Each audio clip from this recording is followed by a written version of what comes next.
Hi guys. So today I wanted to talk about the controversy that has come up, and I feel like I was inspired to talk about how spiritual work can just be one-sided, and people forget that your spiritual practice or whatever you do is meant to ascend you in all ways possible. Now, there's been many methods to ascension. Okay, yoga is a way, and a lot of any religious practices or practices that you do in spirituality. The whole purpose is to purify your consciousness. Your whole purpose is to ascend, is to go towards God, towards higher consciousness. And if your spiritual practice is not ascending you, is not taking you to your higher purpose, to your soul, then it is not serving you at all. If it is keeping you in lower vibrations, what do I mean by lower vibrations? If it is keeping you angry, if it is keeping you jealous, if it's keeping you in competition, if it is giving you some sort of an drive, or even if it's keeping you in arrogance, then it is not a good practice. It is not going to help you. It is not something that is going to help you ascend, because it will keep you lower, it will keep you low. Unfortunately, in a lot of Eastern concepts, and when it comes to East, like Indian concepts as well, people have got spirituality wrong in the way that they think that having vegetarian food, or doing certain sattvic practices is what is going to give you ascension and keep you high in vibration. But I'm sorry to say that is still cheating the system in a way, because your body, your physical body, your mind, and the entire creation is not meant to be segregated in tattvas. Okay, you have like three tattvas, right? You have rajo, tamo, and sato. Tamo gun, sato gun, rajo gun, right? So if you are only taking the sato gun, which is like trying to eat fruits or being fruitarian, and you're forgetting that you also have the rest of the tattvas, which is like your rajo, which is desire, and which is your expansion of your desires, your physical life, as well as tamo, which is what keeps you grounded. If you are forgetting that your physical being, then you are also cheating the system in a way that you're just here on planet Earth to ascend out of it and not come back. But that's not the teaching of union where I follow my gurus, where we are taught to see ourselves as entire human being. And this is what a lot of even in Hindu scriptures, and even in many religions, it has been very clearly defined that we're meant to honor our life force, our physical life, our life as a human being. Now, why did I bring this up? Is because the recent controversy that came up was about this YouTuber podcaster who said something out of the spur and out of the moment in influence, and without his awareness, and yet he has been labeled as the person who brought podcasts and awareness to a lot of people when it comes to spirituality. Now, I also saw another podcast by, the person Rajshri Nandi, who had come to that person's podcast, and he explained that nature actually does not forgive you for your shadows, or is aware of your shadows. It's very easy to lie to oneself. To nature, you cannot lie. Nature can see through who you are and what you do, and nature can see what kind of a shadow you carry. Okay, what is who you are, what mistakes you do in public, and what mistakes you do in private, and how you pretend to be what you're not. It's only nature who knows, and the right time will give you with interest it will come to you. This is the first law of nature. Now, they did not go on to explain how do you deal with your shadow.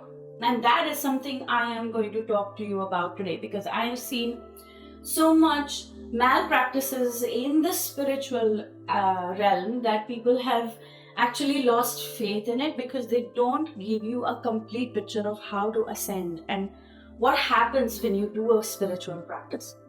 Spiritual practice can actually help you ascend and expand your consciousness. Ascend, expand, ascend, expand. What also happens is, if you are having certain traits that are negative, they will also expand and ascend. Many ways you will feel very, very uncomfortable when you are doing your spiritual practice, but you don't know how to deal with those discomforts. So when you go into higher vibration, your negative trait also expands and comes in front of you, just the way it came for Ranveer Alavadia. Nature brought his negative side, the shadow side, which he did not deal with. Even though he's doing a lot of spiritual practice or mantra japa or whatever he's doing, he didn't know how to hide or how to deal with his shadow side. So if you have even if you're practicing the exercise, even if you're doing inner work, but you haven't dealt with your shadow, you are not doing your spirituality correctly. You're not doing your spiritual work. All it does is kind of makes you imbalanced. It'll make you okay, you only have the positive traits and you only have one side view, but you forget actually the part that probably had served you earlier. Let's say you had anger, or you have competitive attitude, or you never dealt with that, and that has been shut in the door. So what is the shadow side? Shadow side is all the traits that are you did not like about yourself, and you have put them in the cupboard. Yes, a lot of people who are, that is why in the realm of spirituality you will feel and find the most suppressed people in their sexuality, because they have put that in the cupboard and they did not deal with it. Because they put it in the cupboard, they have gotten so frustrated with it and they have not dealt with the shadow of it. They didn't know what to do with it. They tried to separate themselves from their shadow instead of integrating and seeing that it's part of them. So I started working on my shadow quite a few years ago when I was doing my inner work. I also taught this to my students. It's right now available on my website if you want to understand and start doing your shadow work. But the only caveat to that is that you know mirror exercise and you have been doing mirror exercise at least for 4 or 5 months, because you will not be able to access your shadows unless you have done that.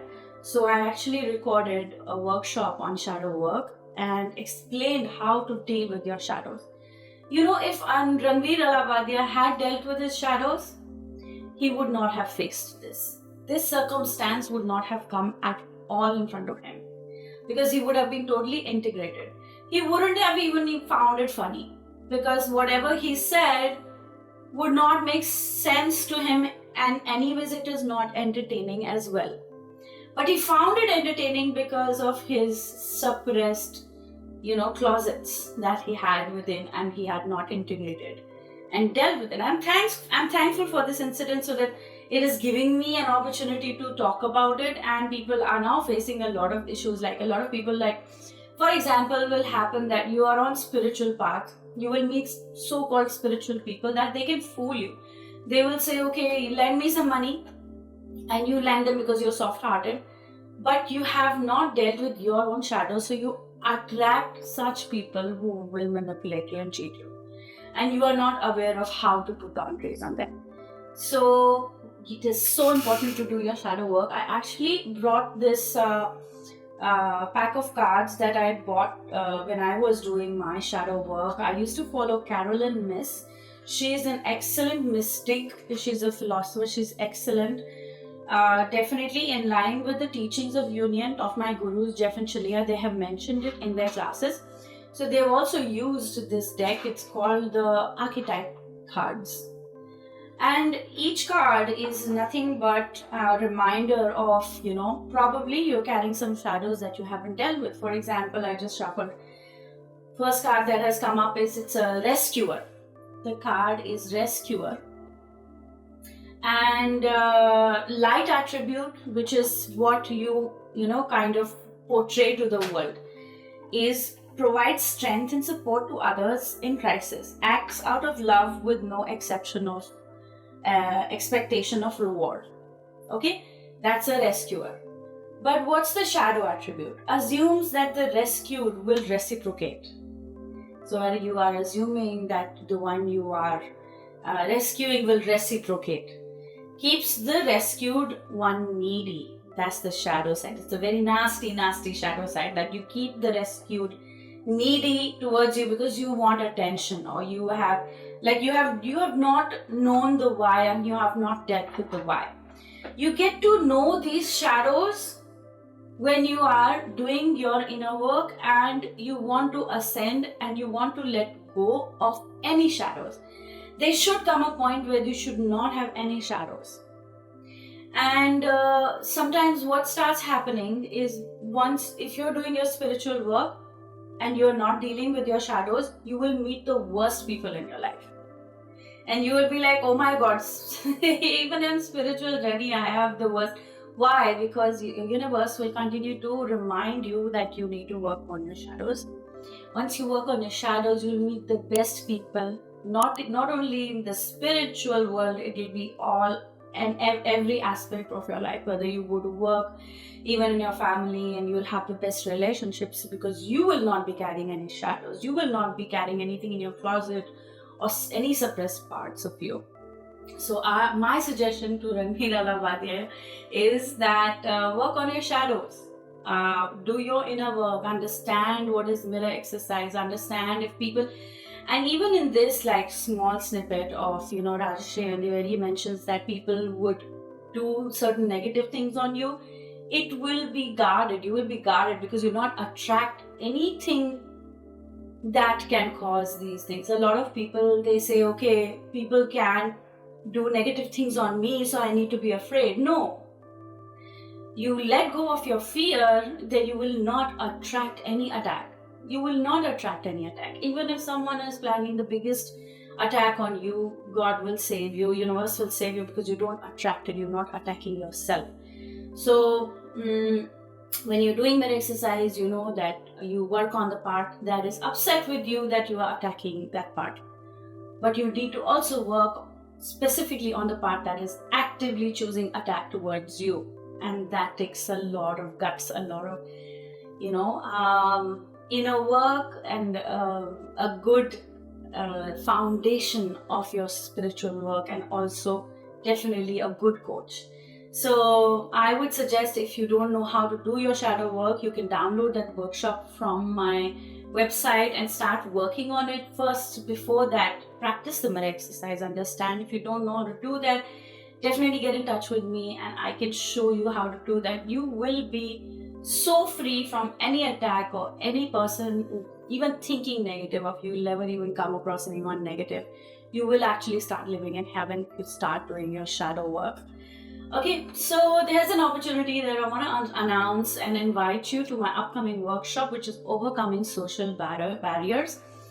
That is for twin flames who are hesitating to come into union because they are afraid of society. I would say everyone is feeling this way, and this is the block that you need to work on when it comes to, typically what a role of a feminine is or a masculine is in society, or you have succumbed to ideas that your parents have given you. You're afraid that you will not be accepted, or you're not able to come out of your third party situation. This is the workshop for you. I have designed it for 3 days. These are going to be deep topics, the topics that we have been so-called afraid of, and it is time to overcome them and deal with them now. Alright? Keep watching, subscribe to my channel, and I will see you in the next videos. Take care. Bye.